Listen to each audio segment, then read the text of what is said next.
Hello, everybody, and welcome to the PC Gamer Show. My name is Tom Marks, Associate Editor here at PC Gamer, and your host, as always. Joining me this week is Mr. Wes Fenlon. Hello. Wes, how you doing? Good. Why don't we give you a drum roll at the start of the show? Like, why don't we do a little... Yeah, I mean, Wes Tabletap Fenlon coming back. I think you deserve it. Any longtime podcast It's the only reason I come on the podcast is to tap on things without noticing it and enraging our listeners. We're also joined by Mr. Tyler Wilde, way off on the Hello. East Coast, via the magics of the internet. Here I am over here. It's snowy. This is exciting. I never get to talk to Tyler. Yeah, we don't have him on the show too much anymore, which I think is a shame, at least personally. We have meetings, and Tyler and I used to drink beer and eat pizza and talk about our lives, and now we get none of that. Sorry, I'll come visit soon. Let's just order some pizza right now, get some beer, and we'll just change the show into like life talk with Wes and Tyler. Pizza gamer, I'm in. We've got a good show for you today, though. We're going to be talking about some latest news, just as we've been doing lately. I actually made that a little topic in the actual graphic. Where is it? It's like there-ish. So that's officially part of the show because people have been liking it, and I've been liking doing it. We're also going to be talking about a lot of the stuff that I saw at PAX East this week. There's just, holy crap, so many games that I saw at PAX East. This was one of the best PAXs I've been to. If you could throw out a number, how many games did you play? Did you keep track? Oh, I didn't keep track. At least 20, I think, over 3 days. It's a lot. Yeah, I think probably, and some of that has been out, right? Like I played a new mode in ESO. I played a little bit of Divinity 2. I played some Rocket League. Like those are things that are already out, but I played. But yeah, it's probably like 20 games, more than. We've also got. We're also going to talk about Shadow of Mordor, new name, Middle Earth Shadow of War. Yeah. Oh God, why didn't they call it that? Wardor. That's a missed opportunity on the level of trademarks, Total War probably. Warhammer being Total Warhammer. Probably trademarks is the reason. I suppose. Anyway, we're going to be talking about that because since the last time we did the show, they released the first gameplay footage of that. We're going to be taking a look at it. It looks pretty epic. We'll also be taking your questions from Twitch chat at the end of the show and be discussing what we've been playing recently, excluding Zelda. And let's start out, though. I didn't agree to this. We'll start out. We'll get there when we get there, Wes. We'll start out with some latest news. There are two news topics that I wanted to pull out. It's been like a slightly uneventful week in terms of big things. I think the main things I wanted to pull out were there was a rumor that Starcraft Remastered is coming this summer, which is kind of an incredible thing to be rumored. I mean, we'd heard rumblings about there being a Starcraft remaster for a while now, but none of them substantiated. But now we're hearing potentially that the rumor is that it's actually going to be announced like within a couple weeks and then be out within a couple months. How credible does this seem to you? That's a good question. It's from a Korean esports site, and the site claims that like influencers, I hate that word, but influencers and esports people and stuff like that have actually already been briefed on this, and that's where the leak is coming from, is that somebody within that scene is just spilling the beans, basically. I'm an influencer. Why don't I have all this? I influence tons of people with my important tweets. You should really have a Garfield branded esports team. Like you could be the manager. I think it would probably go well. No practice on Mondays. No. Pre-game lasagna. It'll be good. Sounds like a terrible idea. Sounds like a bad way to do sports of any kind. So It would surprise me if this were true. I mean, it seems like putting a bunch of resources to remastering a game that is kind of beloved as it is. It just seems like, why does it need a remaster? I don't know if they're going to like resell the campaign to a lot of people. Right. I wouldn't be too surprised if they did exactly this, but I would be a little surprised if it came out this summer, and that the details of this rumor were actually true when the 20th anniversary is next year, is to 2018. You mean Starcraft? Of Starcraft. Okay, yeah. So why would it not be then? Like that feels like too easy a tie-in. too obvious a tie-in for them to do. Well, one of the So, things I don't know. things that fueled these rumors a while back was that Blizzard was hiring some like retro game developing people, right? Like they had all these job listings for like retro stuff, and everyone that's what fueled the speculation that Diablo 1 or 2 was getting an HD remake, and it ended up being the Diablo 1 like remake within Diablo 3. Right. So it's kind of hard to tell if that's what they were hiring those people for, or if they're actually still reworking some of their games. I think it's also not completely impossible that if this rumor is true, it's like a custom game within StarCraft 2. I think that's most likely. You That know? that's built in the StarCraft 2 engine Yeah. anyway, in some way. The other thing I wanted to bring up in terms of news, once again, you can learn more about StarCraft about the rumors and the StarCraft stuff if you go to pcgamer.com/StarCraft. But the other big news piece that I know some people are going to eye roll at, but hush up, is Legend of Zelda: Breath of the Wild has already been cracked and is being emulated, right? First of all, which is Well, insane. There's no cracking Excuse me. involved. You know a lot more about emulation Yeah. than me, so why don't you what's happened I basically? mean, just the reason I jump on the word cracking is just because that kind of implies like makes me think of old like illegal actions you would take around PC games to like crack the executable to then distribute it or whatever. This I don't really know the details of like Wii U, custom firmware like hack stuff, but as far as I know, the way you would get a copy of Breath of the Wild on your PC legally is you would have a cracked Wii U that you have installed some kind of firmware on, similar to like a jailbroken iOS device, and then there would just be a piece of software in there where you could literally dump the ISO from the disk, and that's how you'd get the copy of your game, right? But the emulator being able to boot Zelda is pretty remarkable for a few reasons, I think. One of is how young this emulator is. Like if you look at Dolphin, which is probably the best emulator out there in terms of what it is capable of doing, the complexity of the games it's emulating. Those games are now a couple console generations back, GameCube and Wii, and that emulator has been on and off in development for like 15 years. The Wii U emulator, Cemu, has been in development for like 2 years. It's closed source, not open, so it's just like a couple people working on it, and they were able to get the game to boot in the emulator in like 3 days. It's nuts. Or it took them less than 3 days to do it, really. So that's pretty crazy.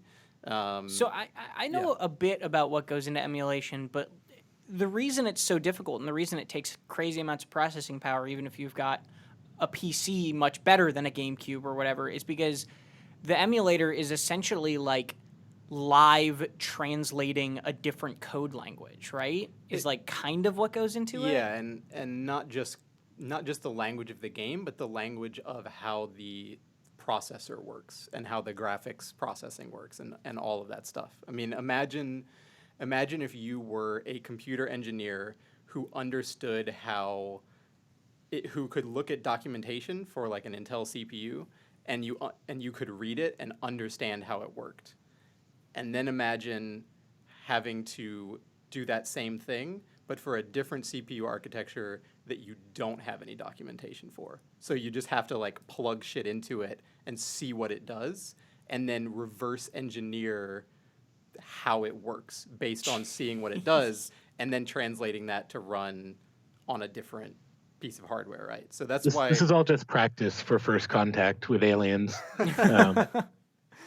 So that we can make a virus that works on their mothership and brings it down like an Independence Day. I mean, they Spoiler. made it look really easy in the movie, so I don't know why emulation is so hard if you can just hack honestly, aliens. they should be able to do it in 5 minutes. How emulating Nintendo games saved the world from Alien Crisis is an article we're going to be writing in And like somehow 100 Jeff years. Goldblum is still going to be involved. Yeah, but the results of this, and this is one of the reasons that emulating like console games on PC is impressive or interesting at all, to me at least, is like this is Breath of the Wild running on a PC in the Cemu emulator at 4K. And And the game natively renders at 720. Yeah, it renders at I think 900 on a Switch if it's docked. If it's docked, but yeah. like still 900 is not much. We were doing the math earlier, and it's like 720 to 4K is like what It's eight times? 8 times as many pixels. Eight yeah. times as many pixels. Essentially a million pixels on being rendered versus 8 million. Jesus. And the funny thing about that is the graphics processing isn't really that intensive. It's way more about just your CPU going through the entire process of recreating, this code that was meant to run on a different architecture, onto your CPU. And there's, as you can see, like the game barely runs. Right? Yeah, it's like running 15 at frames ish. 15 frames per second, really stuttery.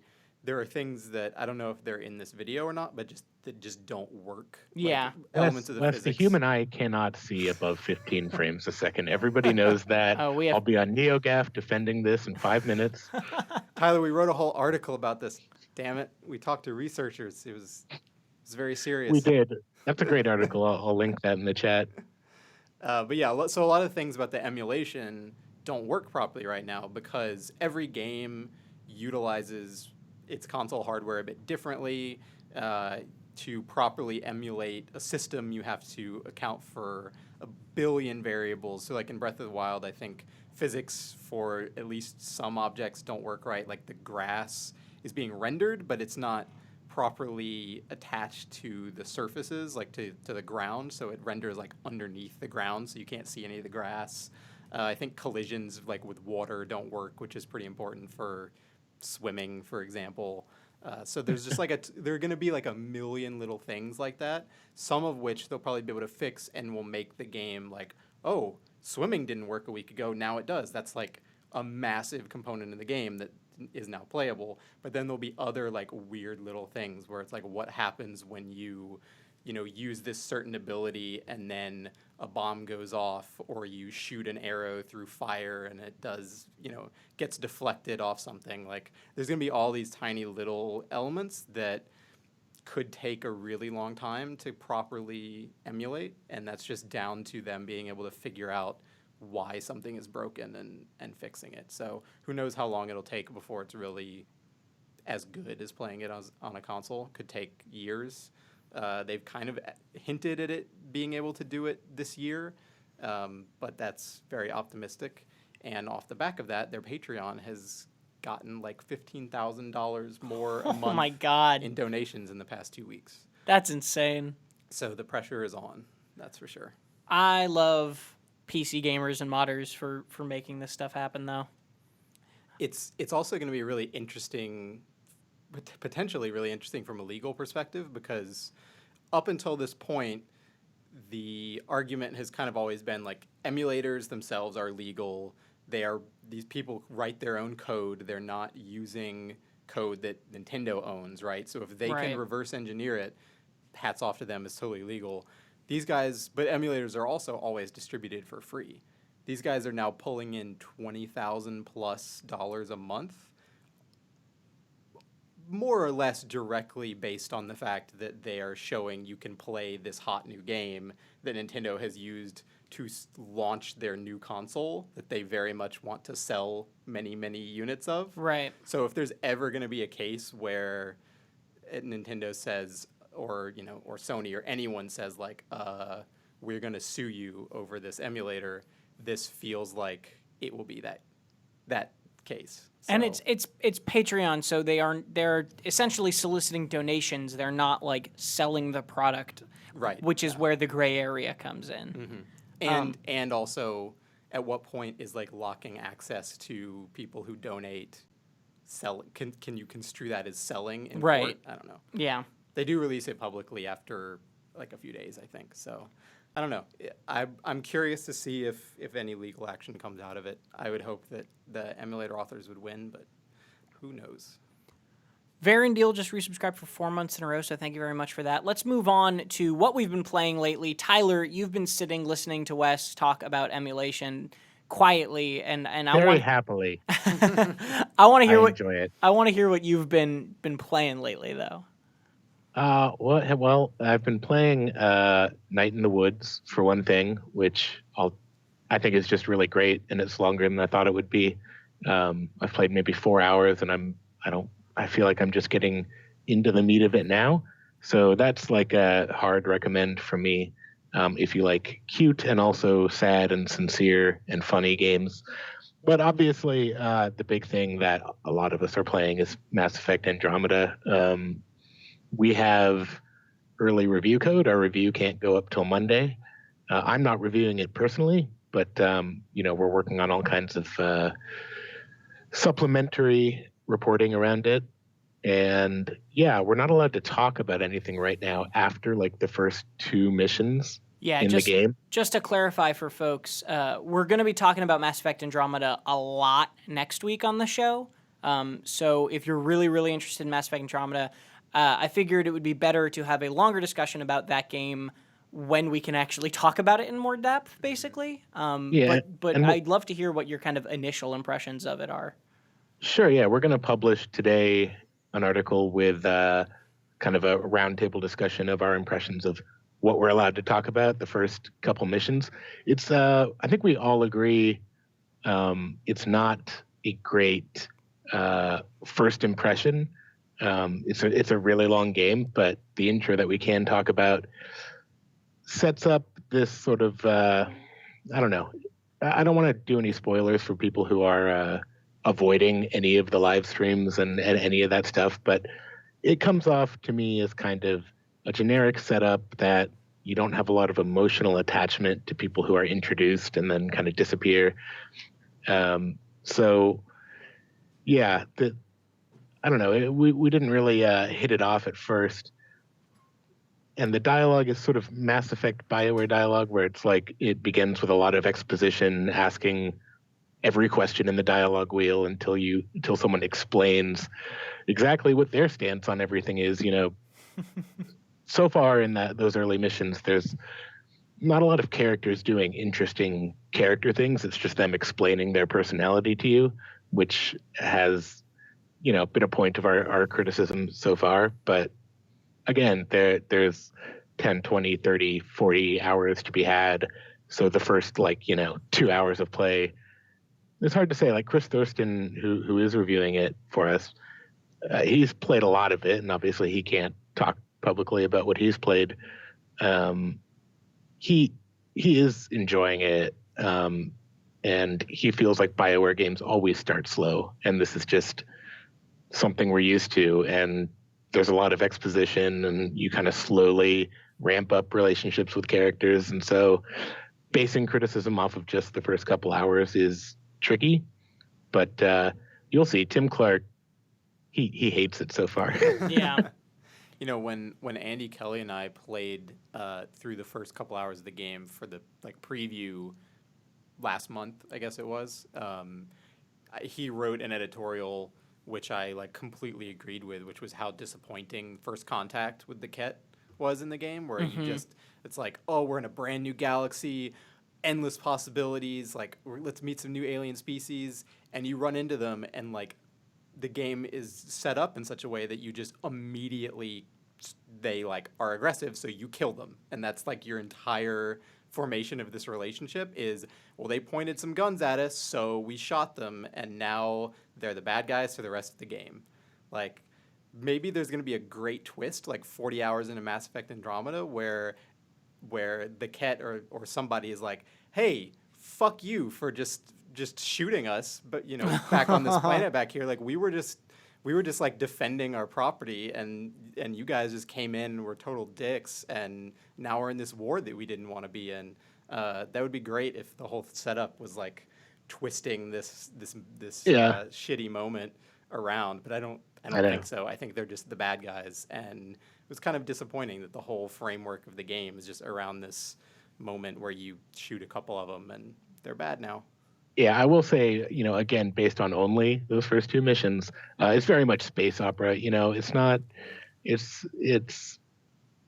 I don't consider it, anywhere near sort of the writing you'd find in a good sci-fi novel, even sort of, not necessarily even the best sci-fi novels, but it's very much like humans versus aliens, right away when you meet the Ket, and it's it's a game that has combat missions, and it's a series that's always going to have combat missions, and they need an enemy that all kind of look the same so they can throw a bunch of them at you. To be perfectly honest, like the Kett are not very creative when you first meet them.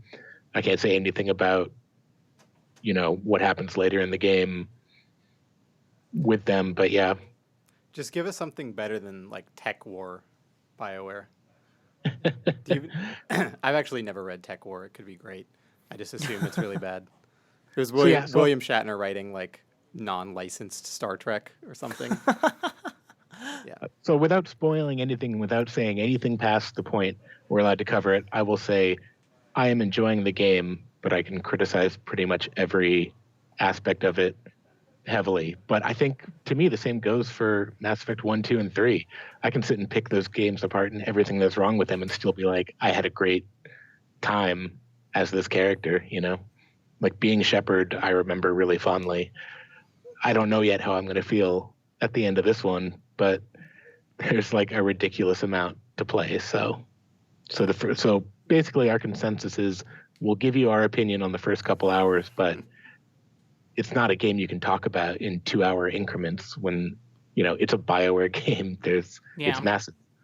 And the early impressions, not just from us, but like kind of all around in terms of other outlets, has been kind of divisive. Like there, Rock Paper Shotgun wrote like this game is terrible sort of thing based on it, whereas Kotaku wrote a thing that was like, this is incredible what they've made. So like, it's like you said, I think that's not evidence of like either one of those people being wrong. I think that's evidence of like, it's really hard to judge a game like this in, 5 to 10 hours of gameplay.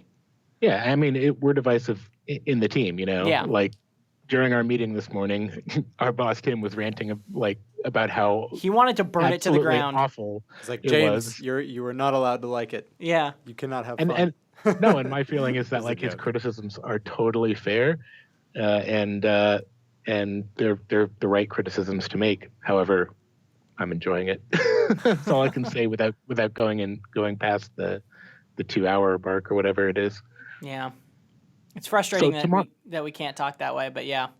Yeah, next week we'll have a real conversation about it. Our review will be up Monday, and we'll be writing extensively about it, obviously, because it's a huge release. I know people are going to go in the comments and say, what is this, Mass Effect gamer? And yeah, kind of for a week, because, I mean, if you didn't play the original trilogy, I can see being upset, but a lot of us have been waiting like 5 years for this series to return that we, have a really close relationship to. So yeah, we'll cover it plenty. We played it yesterday on stream. We played the first, couple hours, James and and I thought it looked interesting.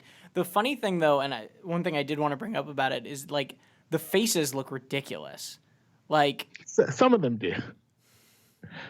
Yeah, like the eyes and everything like that just look like they're terrifying. They're terrifying. They're so dead and scary, and like there's way too much white around the eyes, and I don't know. Yeah, the irises are really small. Yeah, it's kind of strange. It hasn't really bothered me, to be honest. I do wish the lighting would be better. It's like they have this new engine, and yet they still have this sort of almost like trademark BioWare harsh lighting in every other scene that like accentuates all the jowls really nicely so that no character can look attractive for more than, 5 minutes before they walk under a fluorescent light that makes them look awful. I can't understand why that keeps happening. Is that the first use of jowls on the show? No. Can't be. Well, you know how even in Mass Effect 1, 2, and 3 you would customize your character and be like, okay, he or she looks pretty good, and then you actually get into a cutscene with different lighting, and suddenly it's they do not look good. No. Yeah, my character I'm pretty happy with. She looks good most of the time, but the aliens always look better than the humans. That's what I'll say about Mass Effect. Yeah, I mean, there's less Uncanny Valley, right? Like there's less to tell what they get wrong when you're looking at a Krogan rather than like a person.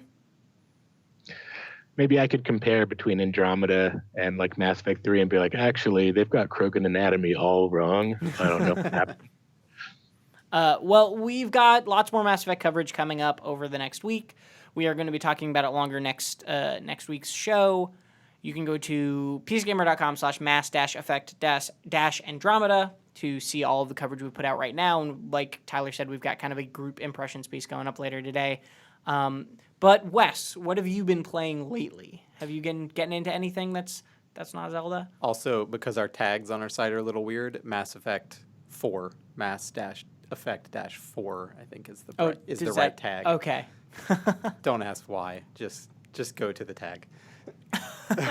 I haven't been playing a whole lot. Over the weekend, I played about maybe an hour and a half of Oxenfree. Either of you guys played that? I seen it. James was really into it. It's like kind of like a story walking thingy, right? Yes, it is a story walking thingy. It's a 2D 2D plane where you're controlling a teenage character. You go off to this island off the coast of your town that has like a tiny little town on it, kind of a tourist spot, and some weird stuff starts happening there, and you're like hanging out with your friends. But the whole thing is pretty much dialogue. Like you'll walk around a little bit and explore, and click the A button to like jump, or if you're using a controller, or climb something. But for the most part, you're just picking from like 2 or 3 dialogue options at any given time, and the characters are almost constantly talking to each other, and you can choose to not say anything if you don't want to. But it's pretty interesting dialogue. It feels a lot like Life is Strange to me in general, just that you're teenage characters interacting with one another and kind of learning about their personalities and their lives. But the dialogue's a little less weird than Life is Strange. It feels a bit more authentic, which I was fine with in Life is Strange. It's just a bizarre game that French people wrote about living in the Pacific Northwest, and that was cool. But this one feels a little bit more true to life. And I've only played like an hour and a half of it. But my girlfriend and I were enjoying it after having played Life is Strange together, and then Not Maniac Mansion, Day of the Tentacle. That's the one. We've just kind of been going through like adventure game lineage, and so that's been cool. And I think we'll probably play played Night in the Woods. Yeah. Next. Yeah, play that. I think we'll play that next. If you like earnest but funny interactions between young people who are struggling with life, then Night in the Woods for sure. Except everyone's an animal in Night in the Woods. I love James Davenport simulators, Tyler. But weirdly, there are regular animals in Night in the Woods too. Like you're a Whoa. cat, but then there's a regular cat that walks by and meows. Yeah, I noticed that. That was really weird. I don't like that. That breaks the illusion. That's messed up. So one of the funniest stories I heard actually at PAX East is I was talking to one of the developers of Night in the Woods, because they had a booth there, kind of just like showing the game off still and showing off Finji's other game, Overland. That's the one. And they were telling me about like somebody came up to the booth and was like almost understood what the game was about, Night in the Woods, and was like, so I hear this is a game where you like play as like a cat and you like are a lost cat and you have to get home to your owner. And he was like, well, like that's an interesting interpretation of the game. It's like almost correct, I guess, maybe. There is a game about a lost dog who has to get home. Maybe they just had the wrong game. Maybe the wires were crossed, yeah. So I just want to tangent for a second, because this whole thing about setting up like a weird fantasy world setting where characters are animals or whatever is super common, and it's weird when they drop their own internal logic. So like, did you guys see Zootopia? Mm-hmm. Great movie. No. You didn't see Zootopia. So Zootopia is like this whole animal civilization, and at first I just thought it was going to be like a Disney movie of old, or like Looney Tunes, where it's like all the characters are animals, but that's as far as they thought through it. Yeah. But in Zootopia, they thought through this entire fucking society of like, there's going to be this biome for these types of animals, and this is the kind of jobs they do and how they can work together, and it's all like super, super intricate and well thought out. except one of the major plots of the movie is there's one character who's a fox is like in deep trouble with the mafia because he sold them a skunk rug. And I can't remember if you first told me about this. Yes, it was almost definitely me. So he sells them a skunk rug, and they're like, the joke is like, oh, the rug was made out of a skunk, so it smelled bad, and that's why we're angry at you. But then I guess that was the one thing that slipped through the cracks, where it's like, no, in this world, you just sold somebody a rug made out of someone's flesh. Like, this is highly illegal. The whole movie is about, like, predators are no longer predators. They've been, like, tamed, except apparently whoever's killing skunks and, like, stripping them of their skin and turning them into rugs. It's really twisted, and they just completely gloss over that element of it in the movie. That's why Cars is good, because it doesn't give a shit. It's just like, who made the cars? Who gives a shit? The cars are alive. Why do some of them have seats? Doesn't matter. Yeah, yeah, that was one of my favorite bits. But yeah, Night in the Woods has a bit of that where it's like you see birds flying around and then characters are birds, and you see cats running around and then characters are cats, and it's just like whatever. It doesn't work. It twists me up. I need to know. It is on purpose. I won't say like any dialogue, but it's like the game recognizes that it's weird, I think, and uses it to effect, at least to just be weird. I don't know exactly why or what the metaphor there is yet. That's definitely a game that doesn't mind being weird in any way, shape, or form. Sometimes you can pull it off. Like, I'm sure that happens in Achewood at some point. There must be some animals in Achewood somewhere that are just animals, and they make BoJack Horseman is just weird. Like, the goal there is just to, use animals to make jokes, but not really care about consistency. Right. Real quick, before we move on, Buttface Jones has resubscribed for 3 months. I just wanted to linger on that name for a second because I love it so much. Ulysses Belafonte has subscribed for the first time, maybe, or at least the first time notification. And Curdle Sanders for 6 months in a row. Thank you very, very much. Curdle Sanders. So things I've been playing recently, I'm going to leave a little bit of this to the actual next topic about PAX East, because that's, took up a big portion of my weekend. All of your weekend. All of my weekend and the Friday. And yeah. But, so one of the main games I've been playing recently, actually, here and there, is a game called Flint Hook. It comes out, I talked about it, I think, on this show, because it was one of my favorite things I played at last PAX East, which is where I first found out about it. It comes out next month, and it's just like this really fun roguelike, 2D pixely roguelike that... Would you call it a platformer? Yes, it's got a hook shot mechanic. It is a platformer, but it's very like you walk into a room and like it is a contained rectangle room, and you like finish that room and you move on to the next one, kind of like Metroid style ish, right? Or because they can be long rooms too, that sort of thing. It's really fun. I really like the fact that you go into these randomly generated kind of roguelike levels like you would think of in Binding of Isaac or something like that, where you kind of got to get to the end, you got to collect treasure, you fight enemies, and you get to this thing, and you finish the level, and you go on to the next one. But they're much more bite-sized, like they're much shorter, and then at the beginning of each round, you actually get to choose. Like, it gives you 3 options, and they're subtly different in difficulty or what'll be there and that sort of thing, and you get to choose which one you want to go into. So it's a roguelike, and it's RNG-based, but also you get a little bit of control over where you go and, like, what you're doing next. So I've been really, really enjoying Flint Hook. I think that it doesn't come out until next month. I think it comes out, like, on the 18th of April, but they sent me a review copy early, and, yeah, I am very, very interested in that game, and I'm glad I get to play it early because it's one I've been keeping my eye on for like a year. Oh, the Obsidian Tower also subscribed. Thank you very much. Can I speak for 30 seconds in a row without saying like? That is a good question. I've been saying it a lot today. Probably not. Probably not. That's fine. Anyway.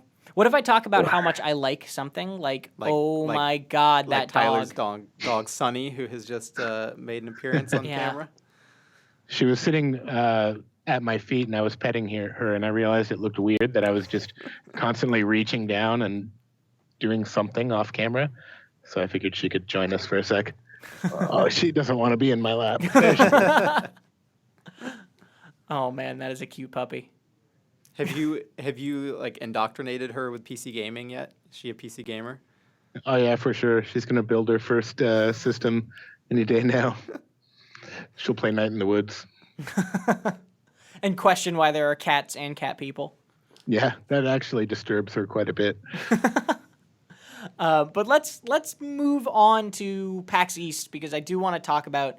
There's so many games I want to talk about that I'm just gonna throw out some names, and I want to hear what you guys want to hear more about specifically. What was game of the show? Oh, that's a hard question, man.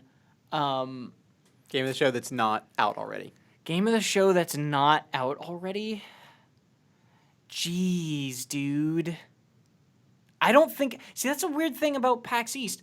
Or PAX East this year. It's like, I don't think there was any one specific game that was just so incredible. There were just so many good games. I think the one that caught me off guard the most was this game called Kingsway by Adult Swim. Or it's being published by Adult Swim. Which I'll pull up a video of right now, because there were just... It's just hard to explain otherwise. So Kingsway is this... it's an RPG, but it takes place on a fake old 90s OS I desktop. heard about this. And your quest tracker there is like an old Outlook mail thing, like email thing. Your world map is called World Navigator, and it's basically an internet browser. And then when you're moving from one place to another on the map, you'll get pop-ups, like ad pop-ups, but the ad pop-ups are enemies that you have to fight. And when you use an attack, like a little loading bar fills up, and you have to like let the loading bar fill. Your inventory management is, another menu, and like you have all these windows that you're opening, and you have to like close them or minimize them and manage them just like a desktop OS. God, I'm getting like Windows 3.1 era like window panic, where you just have too many layers of window open on the screen. And that's like a game mechanic in the game, and bag management is actually folders that are your bags, and you can create shortcuts to certain items or abilities and stuff. It's really, really weird. Looking at it, it's one of those, and I haven't played it at all, but it's one of those games that I look at and go, wow, this is a great concept, but I have to wonder if it's actually enjoyable to play for more than an hour. Yeah, and I only got to play it for like 15 or 20 minutes, so the more than an hour question, I'm not sure about, but it was a more enjoyable game than I was expecting, even for those 15 and 20 minutes. It seems to actually be a good RPG underneath the silly aesthetic. That would help. I mean, it So seems that's like the way good. those mechanics, that things in an RPG that you've done a billion times, like move stuff around in your bag inventory and travel on the world map. It seems like those could just be inherently way more interesting than they normally would be, because the form has changed so much. Yeah. And it's so tied into the whole presentation of the game. Yeah, Like, that's a pretty cool. There's an idea. opportunity to like recontextualize stuff we've done over and over in games and make it interesting again. Hope it does. Well, I'll look forward to your hot take, Tom, about how it's better than Mass Effect Andromeda. Can we expect that next week? Oh, yeah.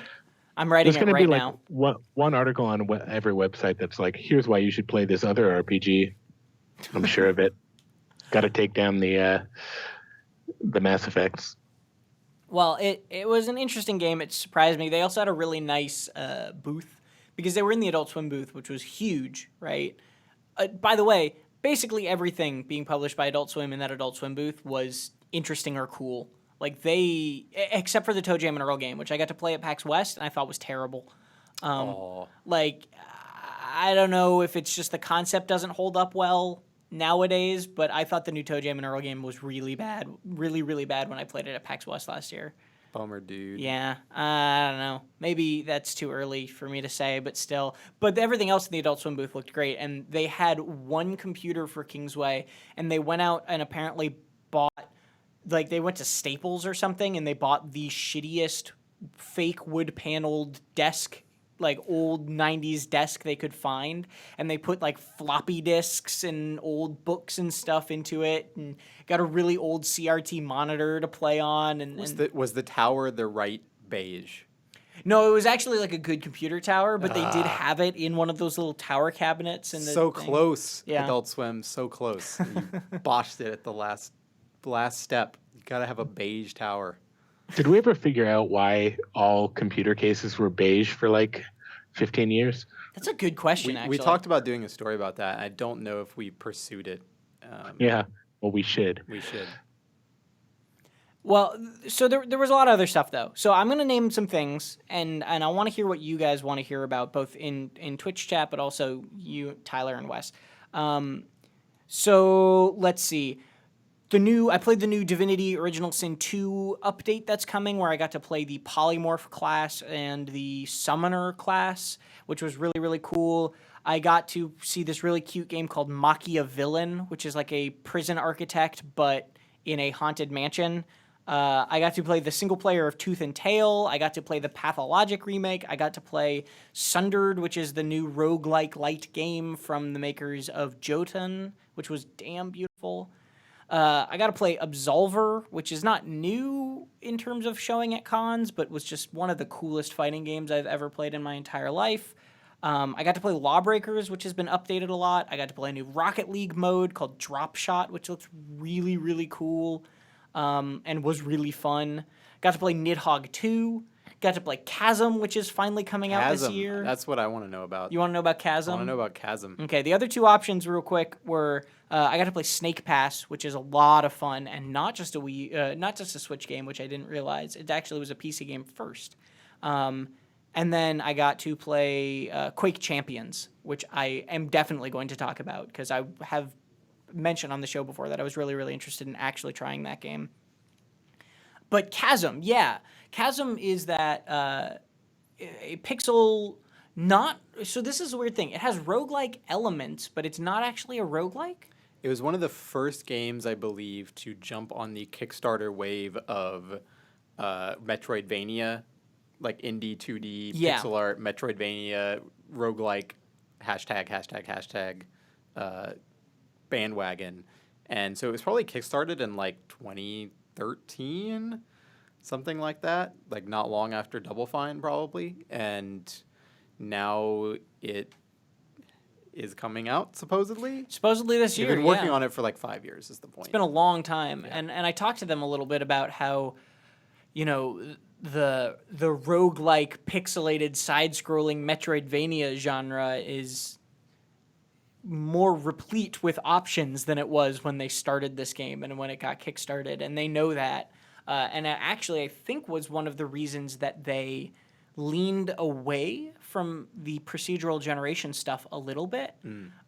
So it's a game that is really sort of intended to be played once. There's a story, there's a linear plot. You will encounter power-ups and level-ups and boss fights and things like that, and the levels in the same order every time, but the layouts are randomly generated. The layouts of those dungeons and those levels are randomly generated within that. So it's got these replayable elements where it won't be quite the same every time, but it's also a story experience that you're going to go through. It's not like Rogue Legacy, where you're running through and going through a procedurally generated castle every time, and it's different every time. It's not meant to be replayed like that a bunch. Like, you can, of course, and that's why they did the procedural generation.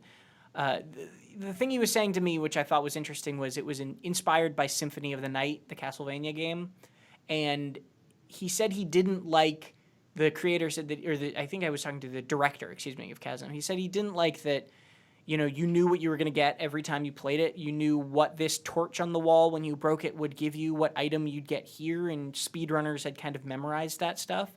And that he wanted to just make it so every time you played it was a little bit different. You could try again, and it would be... You wouldn't be able to just memorize the game on second playthroughs.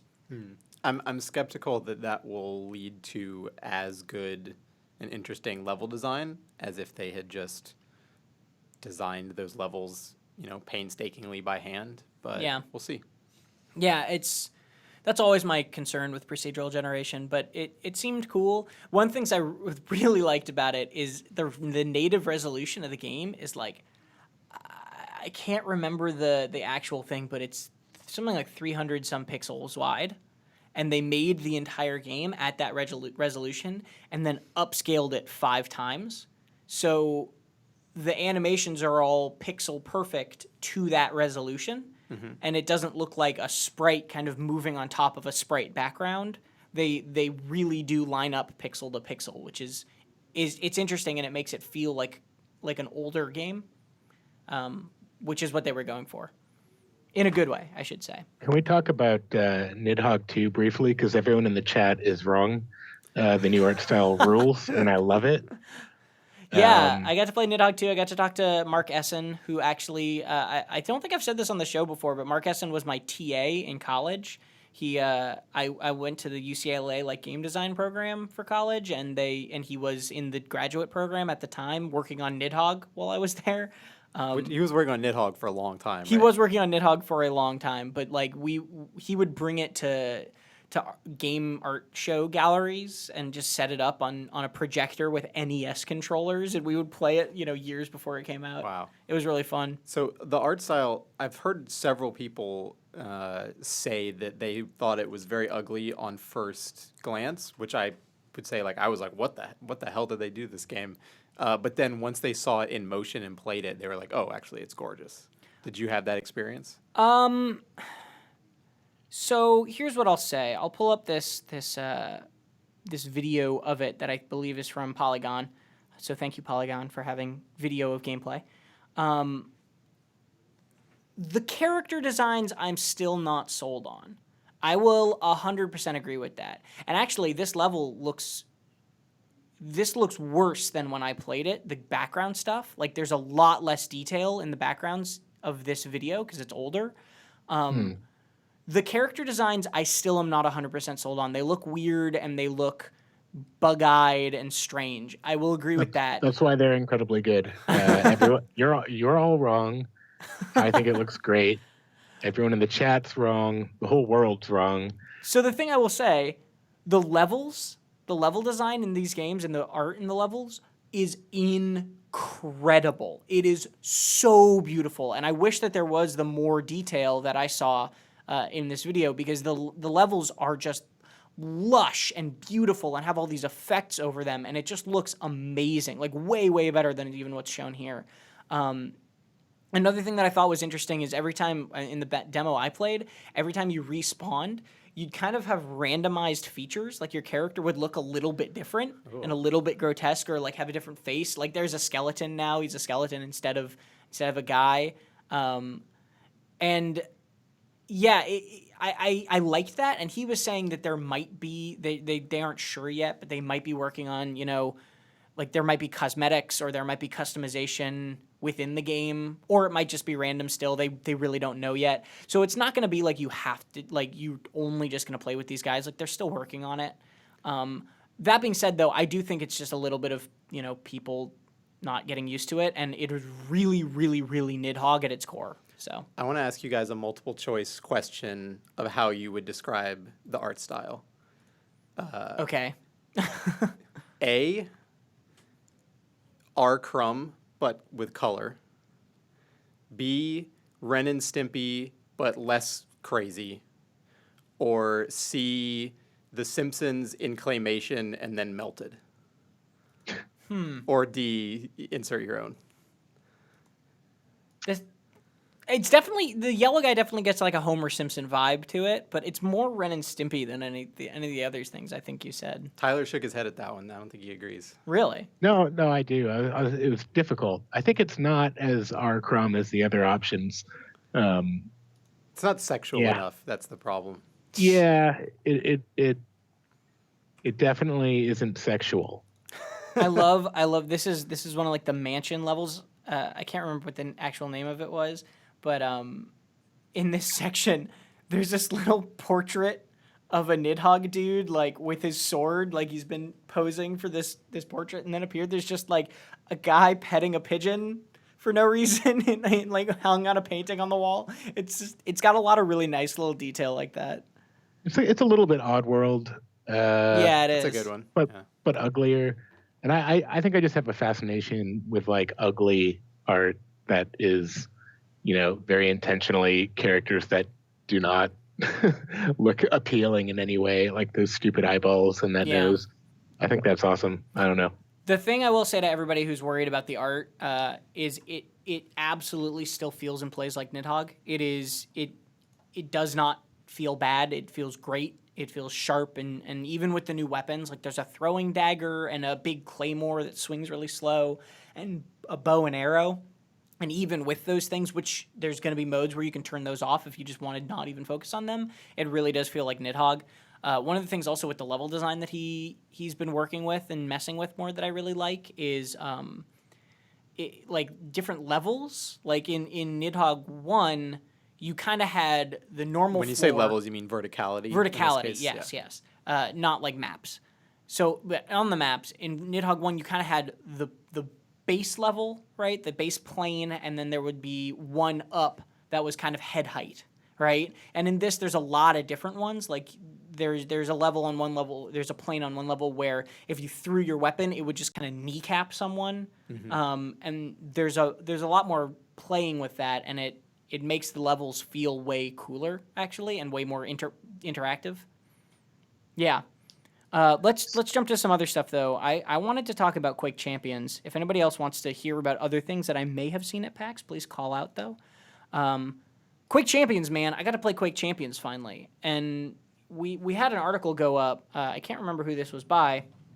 Let me pull up the author's name while I'm saying this, but the headline of the article was, "Don't worry, Quake Champions is still Quake." You agree? I 100% agree. Like, I think that is a really good piece to pull out of that. Jessica Famulero? Oh my goodness, I can't pronounce her last name, but I'm sorry. But she wrote a really good article that I will post in the chat, and you can go to pcgamer.com/Quake-Champions to read. It is really still Quake. It is so fast, it's insane. I was having a conversation with someone from Bethesda before I played that was like, even the games that, say they're as fast as Quake nowadays had to tone it down, right? Because, like, people just can't handle that fast. And, like, I still don't think it's quite Quake 1 speeds or Quake 2 speeds, but it is really fast. It is one of the fastest shooters I've played recently.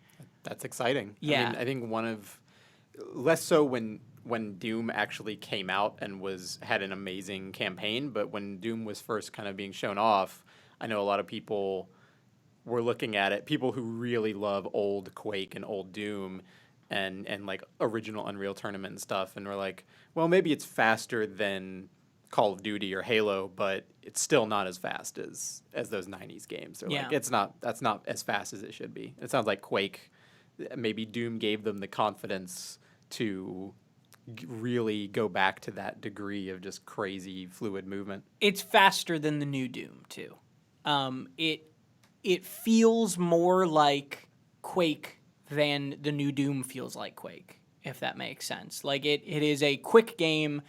There are weapon pickups. I was really worried because I heard, it's going to be free to play and everyone will get the one base guy, and then they haven't really been too clear on this, but you can like rent. They didn't like that word because it implies real money, but you can spend in-game currency to unlock the other champions for a limited amount of time that they have not specified yet, which is stupid. Weird. Yeah, it's dumb. Like lease your champion. Essentially, it's leasing your champions. Or you can spend money to buy all of them outright. And essentially what that does is each champion differs in stats, like health and movement speed. And they differ in their ability. They have one big ability that they can use, but then the weapons are just pickups like classic Quake. So nobody is limited. It's not like Overwatch where if you want to use a shotgun, you have to use Reaper. It's everyone can find the shotgun on the map. When you find the rocket launcher, it is still incredibly powerful to have found the rocket launcher on the map. It has the pacing of a game of Quake. Tom, do you know if there's like a classic mode where you can play with equal stats? I feel like I thought I heard that, but maybe not. I think they'd be crazy not to do that, especially with how well they've captured kind of the pacing of the game. I don't know 100% for sure. If you can't, I think you can. I remember hearing that as well, though. I probably shouldn't have said that if I didn't actually know the answer, but yeah, No, because I'll it's an look that important up while you thing. I guys think. talk. I mean, that's interesting, right? Like that's I think gonna appeal to a lot more people than just this champions kind of mode. And the base guy is just your sort of generic. Hey, I'm a shooty dude. He's like the guy from the first Quake What's too. his ability? I think it's like a grenade. I think it's like a frag. That is pretty basic. Yeah, but there were other people. Like there's one person that runs real quick and has it leave when she presses Q or whatever the ability button is. I can't remember now. Leaves this trail behind you that hurts people if they stand in it. There was another person that would do like a charge attack. There was another person that turns invisible. Everyone's kind of got something a little bit different. I just put a GameSpot article into the chat, which, based on an interview, Tim Willits did say that you can do like custom game modes. So you can set up games with champions turned off, apparently. So the question then is going to be, will there be a playlist for that, for classic mode that you can play with matchmaking? Yeah, because if there is, you would expect like that cuts into their monetization plan. Like, what if that becomes the most popular thing and no one needs to buy any champions? So we'll see what they do there. I have no idea. It's good though. I mean, like I was really not expecting much from it whatsoever, and I was pretty happy with playing it. It made me much more interested in wanting to play it. And even the free to play aspect is like, now if it's a Saturday night and we're all not cool going out, instead we want to hang in, we can just be like, hey, you want to play some Quake and jump on a server together. Quake has such a history of being sort of a shareware thing eventually and being free in some capacity that it feels like a little bit going back to its roots to be free to play, Maybe that's me projecting that upon it. They have done it before, that's for sure. Keegstar13 just resubscribed for second month in a row. It told me to do this, he says. Thank you very much. But yeah, let's see. There were a couple other things. I could talk about Lawbreakers, which has gotten a few changes. I could talk about Absolver. I can talk about the new Divinity stuff, which I kind of wanted to talk to you about, Wes, actually. Yeah, so while we were talking about Mass Effect earlier in our morning meeting, I'm not one of the people currently playing it, but I did play a preview of it last month. And at one point, we were talking a little bit about the new conversation system that replaced Paragon and Renegade. And someone brought up, like you're basically just using it as role playing, right? Because without Paragon and Renegade, your dialogue choices aren't affecting the world in some big way. And I was kind of just like thinking about the role playing in Divinity Original Sin 2, which is, from what little I played of the preview of that, like way more interesting to me in terms of how things react to the types of dialogue choices you make. And I was just like, man, that's going to be a really good RPG. Yeah, and I kind of got mystified watching Divinity 2 being played. Sven was playing it and giving me a demo, right? We didn't go head-to-head this time. But he was talking to me about the AI, actually, because they just updated the AI in the game to AI 2.0.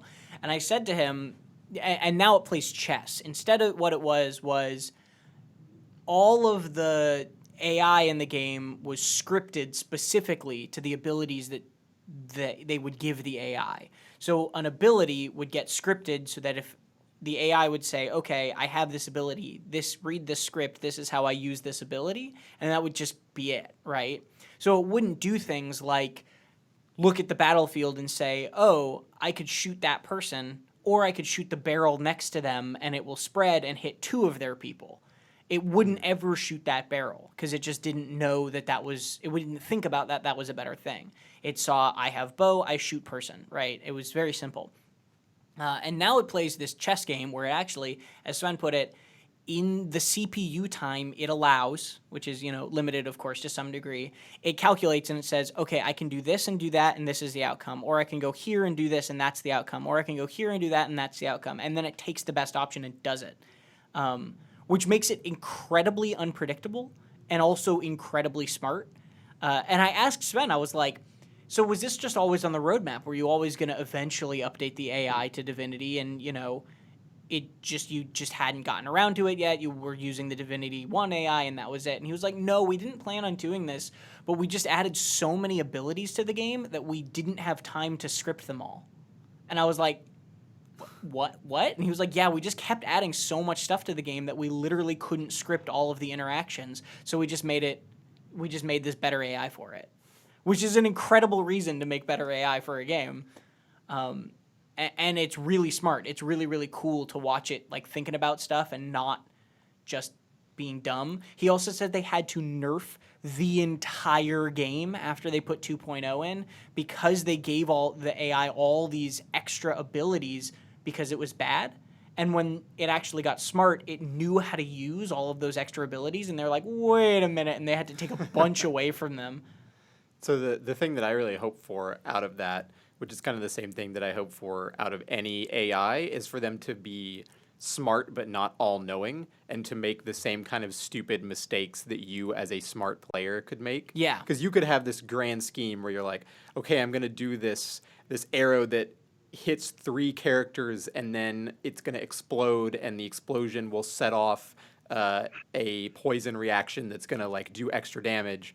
And maybe you could do that, but then the accuracy messes up or it actually explodes on the first person and you're like, well, I had this great plan that would have been awesome, but it totally failed, right? You want the AI to have great plans, but to not have infallible plans. Yeah. Or else it's just like, well, they're always going to do the best thing and it's always going to be awesome. And that gets really frustrating. I feel like that's really a bar, Wes, like making an AI that's convincingly stupid. Not stupid because it's like, not very complex and doesn't have good pathfinding and runs into shit and sucks, but stupid because it can be fallible. Like you said, you don't really see that a whole lot. Like I'm not usually convinced like this AI was acting rationally, but his plan didn't work out. So I think, any example of that in a game would be a bar to hit as far as AI design. Yeah. Right idea, failed execution. It probably is an enormously difficult thing to pull off. Yeah. So we'll see. Well, it was really fun. Honestly, seeing that just made me wish the game was out. Because he kept being like, so have you played Chapter 1 that's in the early access so far? And I was like, yes, but not very much because I don't want it to be spoiled and I want all these other things in it. So I really just want that game to be done, which is, a big ask, but... Just finish it early already. Access. Just finish it early all. access is Sven, tricky for story-based games where it's like, I don't want to play Act 1 and then wait months and then pick it up again and be like, oh, where was I? Oh, something's changed, If it's like a really systems-driven game like Kerbal Space Program, like perfect for early access, but I don't want to play the first part of an RPG and then wait around. I wouldn't even want to do the Mass Effect Andromeda Origin Access thing and play until I get to a point Thursday night and then have to wait until Tuesday to keep going. That seems annoying to me. Yeah, it's one of the reasons I didn't have much interest in playing Divinity 2 while it's in early access, and I actually didn't even know about Divinity 1 until it was already out of early access. Same, yeah.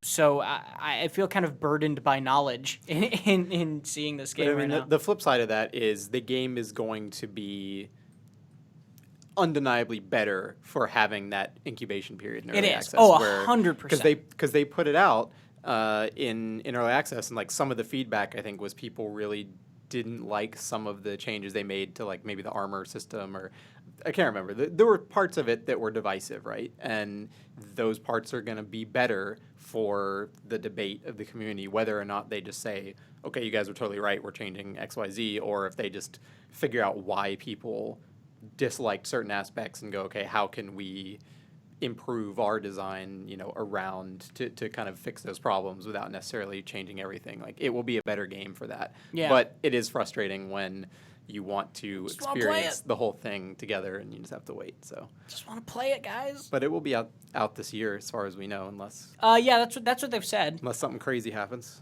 Yeah. And then it's kind of a dungeon master mode. Like, that's going to be crazy. Yeah, it's going to be a cool game. The polymorph stuff I saw was like turning your arm into a tentacle, and then you get like a ranged melee attack. Whoa. Or like giving your characters wings, and then they can actually fly on the battlefield. And then summoner stuff was summoning these totems that would automatically shoot people, or summoning what's called an incarnate. And depending on what surface you summon the incarnate in, it becomes immune to that surface and gets new abilities. So if you summon on fire, it like becomes a fire incarnate. Jesus. And then also, they didn't want the summoner class to have, summon a bunch of things. They wanted the summoner to summon this one incarnate and then level it up and buff it in mid-match. So Sven kept calling it a Pokemon. Like, you'd put out your Pokemon and then you'd buff up and take care of your Pokemon mid-fight. They're doing some really cool stuff. And those are both Kickstarter backer asked for classes. So that's cool.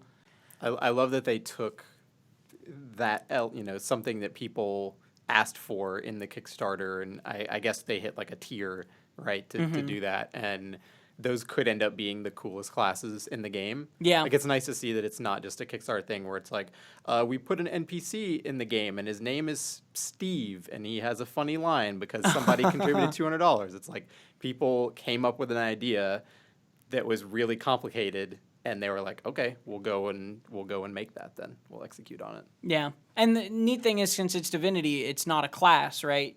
If you wanted your Pokemon and you didn't want anything else from the Summoner class, you could put a little bit into the Summoner skill school, get your Pokemon, and then just go into Warrior or whatever and not have to deal with it.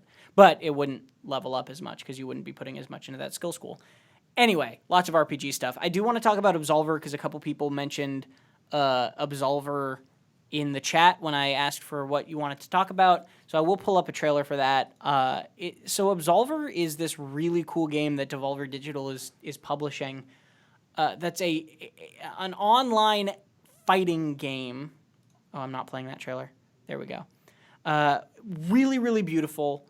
Very combo based. And it's online, which means you're fighting PvE stuff. The way the developers pitched it to me was a fighting game where you make friends, or a fighting game about making friends. So one whole mechanic of it is how you learn new moves is either you get hit by them or dodge them from other people who have them. So if you're fighting someone who has a move you don't have, you incrementally learn that move. But who gets the first move? Well, you start with some, Wes. And then also, you can meet other people online, and you can actually make other players your mentor and be their mentees. And by them being your mentor, they can teach you new moves, and then you get better, and you kind of share a little bit with them. But if they're your mentor, they really will teach you their fighting style. It's very, very cool. It's very pretty. Just an extremely pretty game. Can't wait for No Scope Ninja XXX to be my mentor in Absolver. Yeah, 420 Boner just taught me the sacred art of his martial arts. Sacred hip thrust. So it is it's PvE and PvP, right? Did I miss that, Tom? Yeah, it's kind of like an MMO, honestly. And it's really, really cool. And the skill system, I can't even get into all the fighting in the skill system right now because it's just so complex. There's so many different moves, and you can chain them together, and there are 4 different stances for every fighting style, and certain moves will end you in certain stances, and you can customize which moves you end on which chains so that you can constantly be switching between your stances, which will switch what your combo buttons do. So really, you're only pressing 2 buttons to do your 2 different types of attacks, but those are switching your stances. And then also, if you time the button presses correctly, so you're not just trying to button mash, you'll get more damage and you'll do your combos quicker. It's incredible how much they've made it not about button mashing in a game that could be just button mashing. I'm tired. Sounds Bushido Bladey. I'm tired just thinking about all the possibilities. Yeah, it was hard to absorb in a short demo, but it was still one of the standout games for me, and it was one of our standout games at PAX or at E3 too. So, that keep an eye out for Absolver. That one looks really, really good. But let's actually move on because we're running out of time, and I want to talk about Shadow of War before we run out of time because there's too much to talk about. Too many games, as Jules would say. Shadow of War, sequel to Shadow of Mordor, got announced. got leaked-ish 2 weeks ago, then got confirmed 2 weeks ago, coming out in 6 months, coming out in like August or something like that. Yeah, got leaked just like the day before they were going to announce it, so it wasn't a huge deal. Yeah, and then just late last week, they actually showed the first gameplay, as this says in the corner, the alpha gameplay. Wes, you got to see it from the developers. Yeah, so I went to a demo that was basically what you're watching here, but with someone who worked on the game talking over it. So I know I wrote up kind of a thing from my interview with the developer and a description of this, but what you see here is for the most part what I know. So if you look up this trailer with all the audio that goes with it, like you pretty much know as much as I do about the game. But it's pretty cool. It's gonna still be the same like open world structure, but the Nemesis system is now expanded to encompass your own army. So these guys in the trailer, you have like your own Urukai and trolls and stuff that fight for you, and you can recruit new members into your army by like you defeat guys, and then instead of killing them, you can brainwash them or whatever, pull them over to your side. But then they can also betray you, or they can feel betrayed by you if you die while taking them on a mission with you. If they die, they might just bail out and go back to Sauron's team, or they'll get captured and killed or something like that. So it feels pretty dynamic in that way. Or they can cheat death and then come back to you, but with like a new scar or something like that. And the big like capstone events for the game after you kind of like clear out a region is you'll assault the fortress, which is what this whole demo is, and go and fight the overlord in the fortress and fight through like levels of lower lords as you go. And you'll have your whole army with you, but then it seems like you're going to mostly be running in there and kicking ass by yourself because, you know. Because that's what the game's Because about. you gotta feel like the all-powerful warrior. So I want to hear from you guys. Are you excited about this sequel? I thought the first game was really good. Are you pumped for this? What do you want from it? That sort of stuff. I didn't play a crazy amount of the first game. I just kind of got tired of wandering around fighting things. But I probably really didn't give it the chance it deserved. I just think I wasn't feeling Lord of the Rings at the time. I just didn't really want to be in that world. I bet if I went back now, I'd enjoy it. But I probably won't. I'll probably just play this because hopefully it's improved. Yeah, I didn't play the first one at all. I think I kind of felt the same way. Like after, it might have been the Hobbit movies that did it. Honestly, I watched the first one and thought it was so bad that I just lost interest. I didn't go see the second and third ones, and that was like a weird feeling to have the second one come out and just be like, I feel nothing and no compulsion to go see. I this saw them movie. all. They're okay. They're not that bad, Wes. The first one, They're pretty bad, Wes. The first one's pretty bad. Didn't see the second and third one. Tyler is wrong. First one was bad. And Nidhogg's art is great. The Hobbit, not masterpiece. that bad. Best movies of the 2010s. No, I would never say such a thing. So yeah, I wasn't just Lord of the Rings didn't really grab me. The whole idea of the Nemesis system sounded really cool, and so I think I'm kind of with you in that I don't feel really a desire to go back and play the first one, but the fact that they took what was so obviously the best thing about their first game and just were like, okay, how can we expand this to touch upon everything that we're doing with the sequel is a good idea. It's nice that they heard that and went, let's focus on that. Because at the time, the take that everyone was doing was, oh, everyone's going to copy this system. But for whatever reason, the sequel is the only game to copy that system that I know of, all these years later. So, it's like games haven't been crowded with copycats. So it still has the opportunity to like do something to expand on the same idea. And I feel like I'm a little disappointed that it's still like an open world exploration kind of Assassin's Creed, climbing on stuff. That interests me way less than this form of assaulting a keep.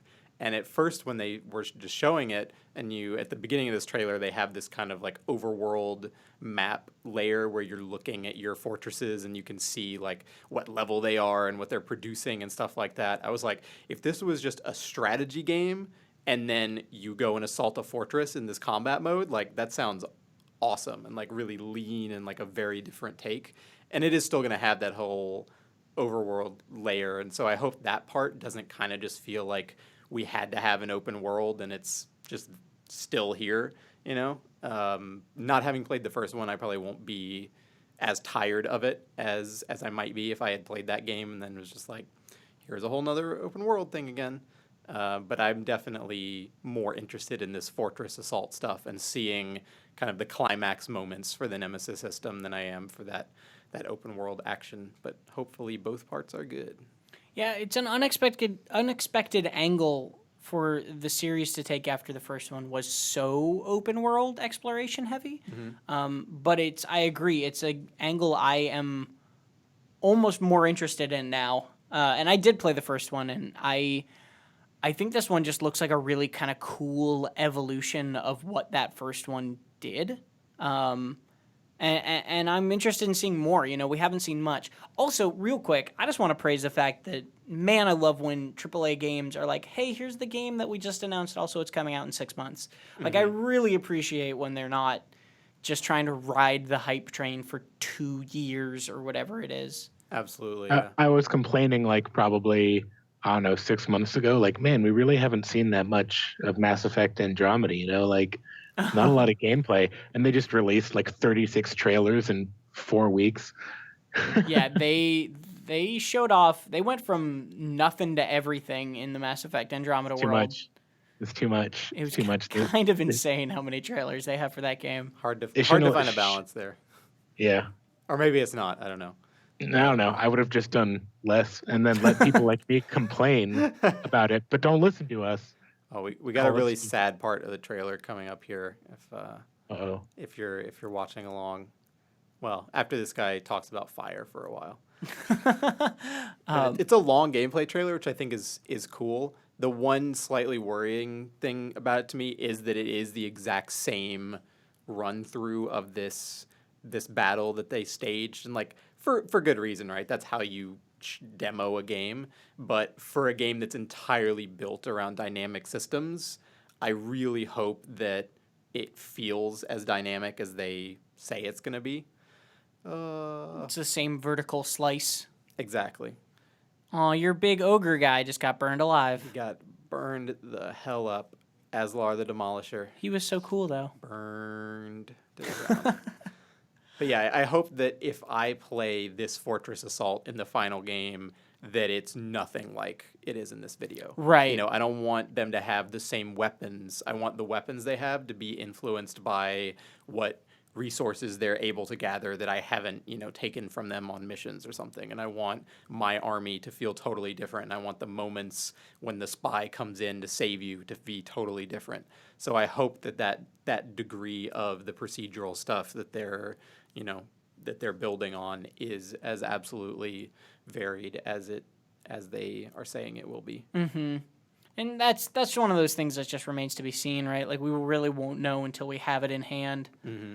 But that's what makes those kind of moments feel so special to you, when you're like, oh, when I did this thing, X, Y, Z happened, and I had this kind of story with these people that I recruited into my army, and for you, it's totally different. That's what you want. Yeah.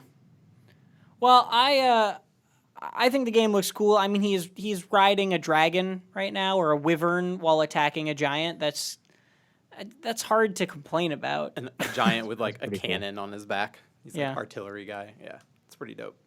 I'm interested in hearing what other people think about this in the chat, if you have any big opinions about that. But let's do that as part of our Twitch chat Q&A. So if you have any questions for us, tag us with @PCGamer in the Twitch chat.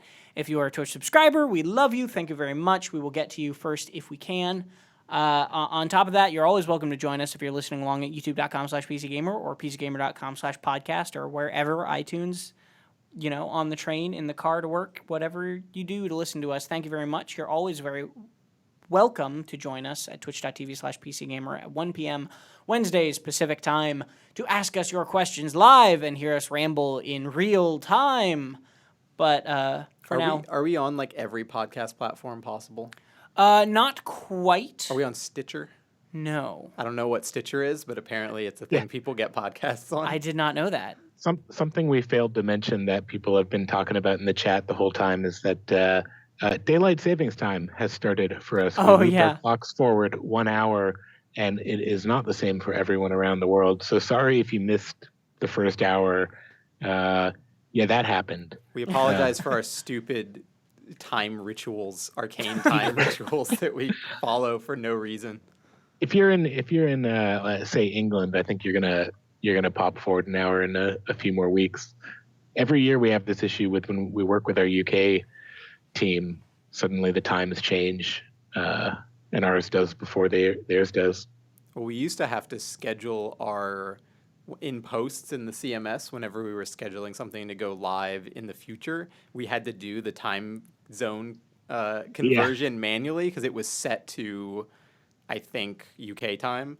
And that was just the most stressful nightmare situation when it's like, okay, which country has done the time change and which part of the math do I add or subtract that conversion from, and when does that time change switch, for both countries? Just like, oh my God, kill me. All right. Varendeel with the first question actually about Shadow of War. Is there any hint of them making the game just as an excuse to use more potential of the Nemesis system, or is it all above board, so to speak? I don't have any reason to think there's any ill intent in that sort of thing. Shadow of Mordor was a very, very popular game, and they wanted to make a sequel, and the Nemesis system was a distinct part of it. So I think that pretty much that's... I think company spends 3 years making sequel to highly successful video game is the story. Yeah. Like, they're not just shitting it out, but it's not like it is a sequel to a AAA game, so be as mercenary in your view of that as you want to be, I guess. Yeah. I mean, you could just argue that in itself is a money grab if you so choose, but, they're making a game. All right, a couple more questions. Tom, did you play any more Hollow Knight? I have not had much of a chance to play Hollow Knight because of PAX, but it is still on my list of things I'm playing currently. I played it a little bit right after the show, like on that Wednesday and not Thursday because then I left for PAX. But yeah, I just haven't had a chance to go back to it. But it's a game I'm actively returning to or trying to return to. And it's a game that I think is still very, very good. Keegster13 says, I saw Tyler's Mass Effect Andromeda character creation video and subsequently Tom and James's all right character. For those who didn't understand, we tried to move all of the sliders on the face thing in Mass Effect Andromeda to the right, and it was a very strange looking character. What is the weirdest you can make a character and run a serious playthrough with? I think it would eventually make me sad. Yeah, that's fair. I don't think I could play through with the character that James and I made in our live stream, but also, I don't think I could do a playthrough very easily with the character James normally made because her eyes were, buggy, and she looked normal like the rest of it. I don't know. I want my characters to look good because I don't look that good, so I'm at least in the video game world, I'll be attractive, God damn it. So yeah, I can't. I like making grotesque characters for fun, but then I immediately I go, haha, isn't this funny? And then when whoever's watching leaves the room, I make them look like normal people. I actually did in the original Mass Effect trilogy, for the first 2 games, not for the third one, a friend and I played through them together and would take turns making the decisions. I think we decided we're going to be renegade basically, but we would just let whoever was playing at the time play, and I would play a really ugly character in that context if I had a friend to just play through Mass Effect together, just on the couch, swapping controllers or whatever. For kicks, I think I could handle a really goofy looking character. All right, here's a question probably for Tyler from Varandale, which is, have any of you ever reviewed a really bad game but felt sorry for the devs because they'd clearly put some real effort into making it? Is that sort of thing even an issue, or do you just have to adopt a business face-on outlook? I think I'd struggle to give a game a poor review, he says. Tyler, what do you think? Yeah, I mean, I'm, a human being. I feel bad, especially if it's an indie game, but I have to, separate from that. Obviously, you can't give something a good review because you're afraid to hurt feelings. Like, part of the job is hurting feelings and not necessarily making friends because of that, but you're not writing for the developer, you're writing for the readers who want to know if something's good or who deserve honest design and cultural criticism of something, and ultimately are going to spend their money on it. So, yeah, I guess I would just say it's. I don't have any examples that I would even want to pull up, but it can kind of suck when you play a game that like is really earnest. What isn't hard for me is when it's like a big publisher that certainly the whole team there has feelings and some of them might be upset, but when it's like this heavily marketed game that has like a ton of money and it's all about selling and it was focus tested and all that, I don't feel bad shitting on that really, even though I might hurt some feelings. But when it's like, oh, this 5-person team, worked hard for 4 years on this game, and you have to kind of say, it's not very good though. Yeah. I mean, imagine having to review Owlboy that had been out for 8 Yeah. years and or it had been in development for 8 or 10 years or whatever, and it was just not a good platformer, and just like you're just like, oh, like there's half of a good game here, but it's just in the end it's just crap. Like that would be hard. Luckily, Owlboy was good. Yeah. Yeah. To be clear, yes, I'm not saying that about Owlboy, but you were picking that for the length. I can imagine that. Yeah, a game that's been in development for so long means so much to those people. Like, it's tough, but you don't. If you had to go into Stardew Valley and be like, oh, this one guy really blew it with this passion project, it's like you don't want to say that, but our obligation is to you guys, not developers. Very true. A couple more. Buttface Jones asks, if you're going to get hyped for one FPS being released in the next 365 days, what is it? Does Prey count? Is Prey in FPS? It's first person and there's shooting, I guess. Yeah, I don't know, because it's the same. Like, is BioShock an FPS? I guess is a related question. I would say yes to that, but they in my mind they occupy a similar space, but I don't know if they like that comparison or if it's true because I haven't played it. But you turned into a coffee cup. That's what I was gonna say. First person coffee mug. Doesn't quite roll off the tongue as well. I would say probably Prey for me. I don't think I can muster too much excitement about any sort of like other competitive shooter. Like Quake Champions and Lawbreakers, I think were both fun when I played them at PAX, but I just don't think I have room for another one of those games, at least not in the next 365 days. What about you, Tyler? For me, I think it's pretty clearly going to have to be Rising Storm 2 Vietnam. Yeah. Closed alpha for that actually just started today, and we have the opportunity to play it and report back on it and live stream it. So I'm going to try to figure out when we can do that kind of thing. But we're all pretty consumed by Mass Effect at the moment. But yeah, I love the Rising Storm games. The Red Orchestra games, I guess, before that. There's just something special about them. And the way that, unlike Battlefield, you really do have to use teamwork. I know you kind of do in Battlefield, but everyone just kind of does their own thing. Whereas, in the Red Orchestra series, you have like very clear objectives and you really do have to like group up and rush in a coordinated fashion. And sometimes you just have to be fodder, and sometimes you're just the background character in someone else's war movie. And sometimes you're the hero, but when you're the hero, it's almost very muted what you're actually doing. It's like, I shot 2 guys with my rifle, which is actually really challenging, at least in the World War II versions of the series. But that, cleared a path for 5 more of my guys who managed to get onto this point. And, it makes little moments like that really exciting.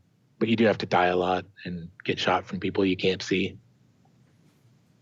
Yeah, I don't know if I have an FPS that I'm looking forward to. Like I would put Prey in the the immersive sim column or whatever. I'm looking forward to that game, but in a more traditional shooter sense, there's probably something coming out this year that I'll get into, but I can't think of one off the top of my head. It's a hard question on the spot. It feels like kind of a light year for first-person shooters. I don't know. The Call of Duty that they haven't announced yet. That's mine. That is my. Is it, Tom? Every single year, 10 out of 10. COD rules. Let's take a couple really quick ones because there were a couple that I wanted to get to. Because Mildo's asked, did you play Oxygen Not Included at PAX? If so, how was it? Looks good. Everything I've seen points to extremely solid management game. Funny story about that. I played Oxygen Not Included at PAX West. I thought it was the best game at PAX West last year.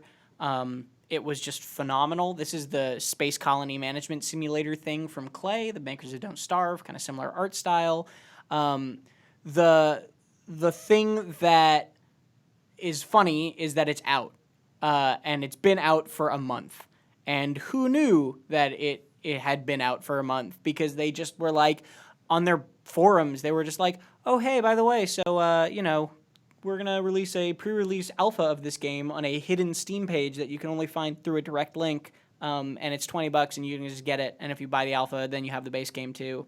So if you want to do that, okay, bye. And that was like a month ago, and I realized like yesterday that Oxygen Not Included is just out. Like it's just, you could play it right now. So I don't know. If you want to play Oxygen Not Included, hey, that's good. I'm excited too, but it's available. Like it is the alpha, to be clear. So yeah, it's not done. We don't know how much it's going to change for the final game. So if you want to spend $20 on an alpha, go for it. If you don't, wait some undetermined number of months. And to be clear, it's coming up.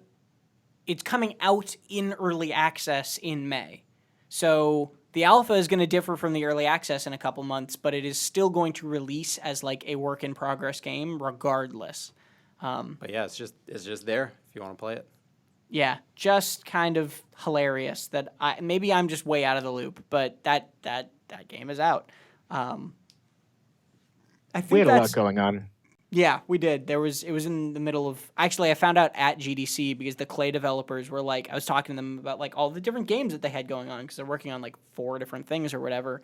They're just working on a ton of stuff. And they were like, yeah, we've had a busy like time recently. Like, we accidentally released Oxygen Not Included last month. Ha ha ha. And I was like, ha ha, kind of like laughing along, not knowing what they were talking about. And I like searched on Steam and I couldn't find it and it said it wasn't out. And then I finally like searched again yesterday and oh yeah, it's just available. Anyway, I think that's mainly all the time we basically have time for, all the questions we have time for. JBJ Blaze real quickly with the last question said, what do you guys think of Shadow of Mordor according to its Steam page having in-game purchases? I'm expecting it's just for season pass content as an in-game platform to purchase it from. What do you think of the mild trend of single-player games with in-game purchases? Generally, I think it's kind of weird, that sort of thing, but also totally not unexpected given the way that microtransactions are taking over the game industry and have. I would be very surprised, and maybe I'll eat my words here, but I would be very surprised if Shadow of War has any sort of like egregious in-game purchases. Maybe they'll have like a multiplayer that they haven't announced yet where you can like war against other people's armies. That would be cool. That would be really cool. So maybe that's a hint at that. Who knows? That's wild speculation, but there you go. I don't really like in-game purchases and microtransaction stuff in general, but I guess they find some way to milk as much money out of these games as they can, and maybe Shadow of Mordor is just DLC, and that's all that means for. I wouldn't read too much into it until we know. We'll see. Anyway, we're out of time. Thank you very much, guys. We ran a little bit out of time today. There were so many good questions I wanted to get to. You can always come to discord.gg/PCGamer and ask them there. We'd love to have you hang out in our Discord channel. Thank you very much, everyone, and we will see you right here at twitch.tv/PCGamer, 1 p.m. Wednesdays at Pacific time. That one. I lost track, man. I'm tired. It's been a long This room week. does it to you. Yeah, it does. It drains you. But we will be I'm feeling back. great. We'll be back next week to talk about more Mass Effect Andromeda and all those sorts of things. We will see you then.